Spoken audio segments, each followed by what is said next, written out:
દેશના મોટાભાગના રાજ્યોમાં ભારેથી અતિભારે વરસાદ પડી રહ્યો છે। આ દરમિયાન દિલ્હીમાં ધોધમાર વરસાદને પગલે અનેક વિસ્તારોમાં ભારે માત્રામાં પાણી ભરાયા છે। ત્યારે અતિભારે વરસાદને લઈને દિલ્હીના રાજેન્દ્રનગર ખાતે આવેલા રાવ આઈએએસ એકેડેમીના બેઝમેન્ટમાં પાણી ભરાઈ ગયા છે। મળતી માહિતી પ્રમાણે બેઝમેન્ટમાં વધુ પાણી ભરાયું હોવાથી તેમાં 3 વિદ્યાર્થીઓ ફસાયા હોવાનું સામે આવ્યું। યુપીએસસીની તૈયારી કરાવતા રાવ આઈએએસ કોચિંગના બેઝમેન્ટમાં પાણી ભરાતા 3 વિદ્યાર્થી ફસાયા હતા કે જેમાં 2 વિદ્યાર્થીનીઓનું મોત નીપજ્યું છે। તો મળતી માહિતી પ્રમાણે બેઝમેન્ટમાં આશરે 12 ફૂટ જેટલા પાણી ભરાયા છે, જેમાંથી ફાયર વિભાગ અને એનડીઆરએફની ટીમ દ્વારા 3 થી 4 ફૂટ પાણી બહાર નીકાળવામાં આવ્યું છે।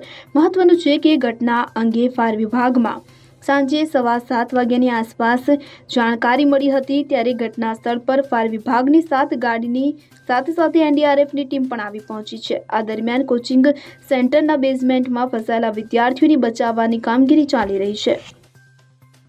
Bureau report CN24 news.